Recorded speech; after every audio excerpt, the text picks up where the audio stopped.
So we've been exploring some ideas in Battletech combined arms. The ability to take mechs, tanks, infantry, and other support units, air support or artillery, and really forge them into an amazing fighting force.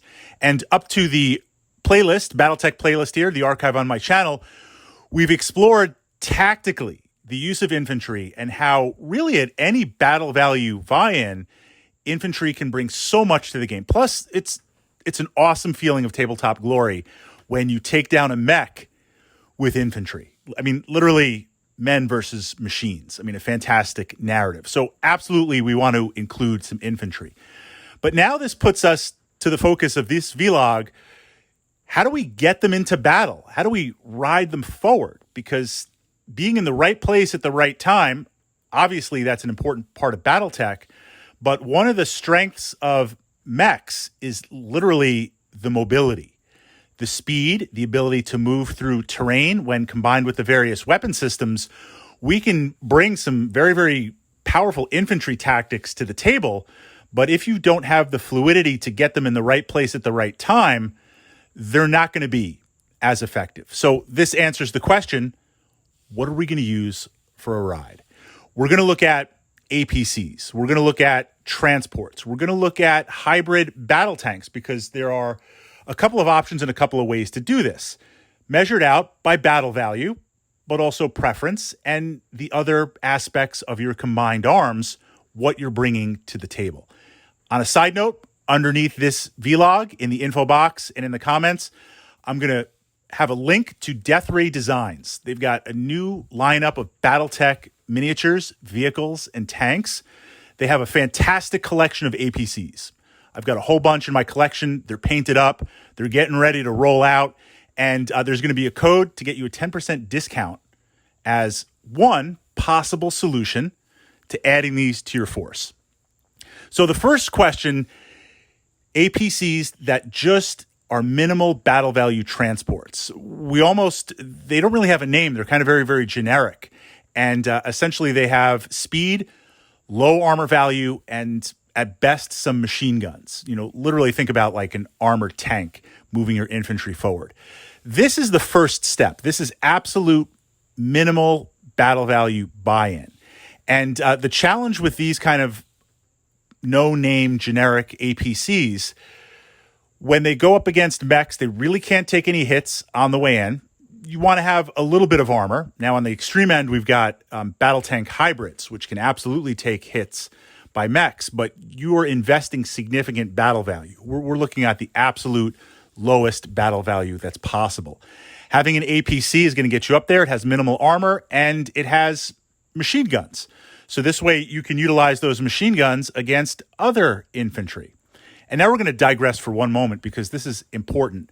When infantry attack, the attack gets spread out, multiple parts of the mech. It represents this idea that while we have a stand of infantry, they're spread out and they're all firing at different parts of the mechs, and there's a lot of stuff going against those mechs. I really don't want to waste my infantry shooting at other infantry. That'll literally be a shootout. I want to take my infantry, get them into position, and really try to slow down, crit seek, influence, damage mechs. I mean, 2 or 3 infantry stands going against light mechs, they can take them out. They can put some hurt on medium mechs. So the first thing with a lower battle value generic APC, they're giving you those machine guns. So you can use them to potentially flush out and support going against other infantry so your infantry can go against the mechs. This is the cheapest battle value buy-in. We've got the speed, but for me, it doesn't really have the armor. We want to have a little bit of armor because I don't want to get shot down on the way in. And now I have to walk. And if I'm not jump infantry, I'm going to be moving very, very slow. And it's going to be really easy to bypass those infantry pockets that get stopped. Upgrading to true APCs, where now we have speed, armor, and machine guns, that's got some bite. That's going to get me where I need to go.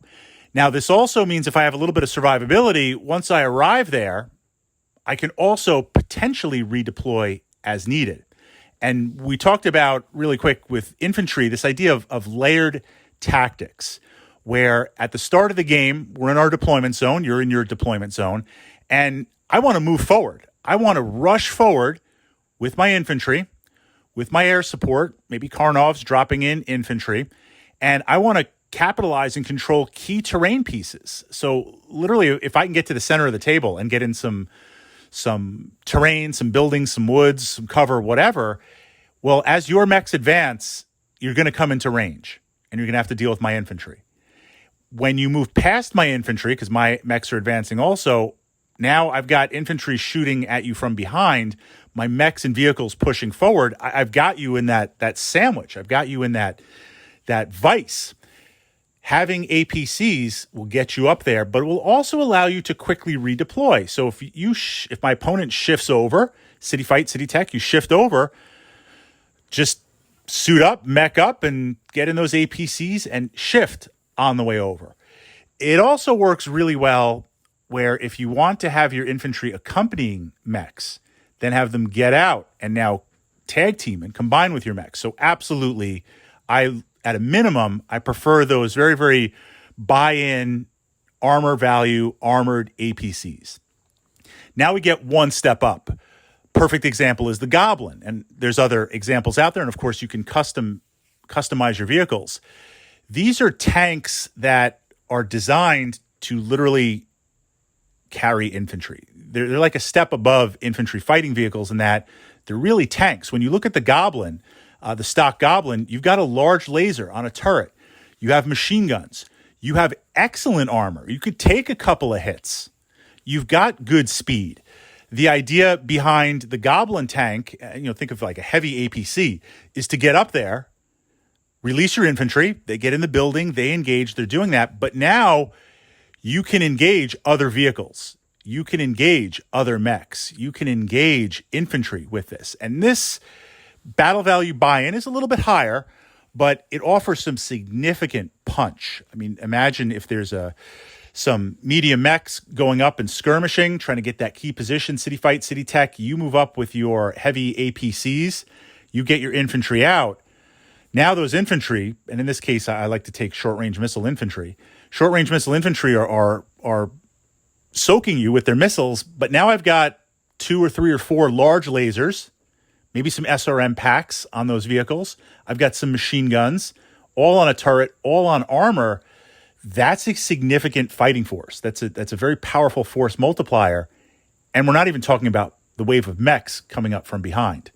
So from that perspective, you need to have a ride. And I would look towards, for the battle value buy-in, the mid to heavy fighting vehicles, armored vehicles, where it's kind of a little bit of both. It's a tank and it's an otherwise. But you can go very, very cheap, very, very low battle value if you want to pull in on that side. I generally tend to not do that. The two other aspects with infantry really quick, just to frame it. And again, I want to encourage you to go and check out under the Battletech playlist infantry. Static infantry, if I don't want to take a fighting vehicle, if I don't want to take an APC, you can have them be jump infantry, which in the Battletech universe, these are infantry that, depending on the tech level, could have like some sort of jump pack, starship trooper, rocket pack. They could be mechanized, as in everyone's got like a low budget motorbike, or maybe if it's high tech, a fusion driven motorbike. They are quicker than regular infantry. The difference between one hex versus 3, but you can't have as many in the platoon fighting. So they deal less damage and they can take less damage. If you take static infantry, you can stack up massive amounts, but there is zero mobility. Moving 1 hex a turn is going to get you absolutely nowhere.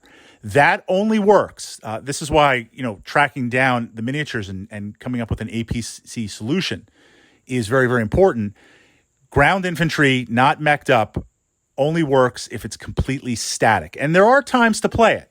If I'm defending a city, attacker versus defender, and I'm 100% the defender, then I won't invest the battle value in APCs. I'll double down and get even more infantry. So we'll push and push and push from that perspective. But having that mobility is key. And again, just as a suggestion, because they've been putting out fantastic Battletech miniatures as you move into combined arms, down in the info box and in the comment, Death Ray Designs, to check out that link. Get you set up with APCs, get you set up with infantry, and show up with those combined arms. Absolutely a fantastic investment, and it tactically will take your game to that next level.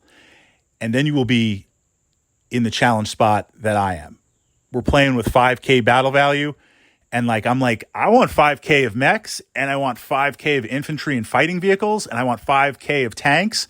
It's combined arms is so much fun to play in Battletech, and it literally will take your game to that next level.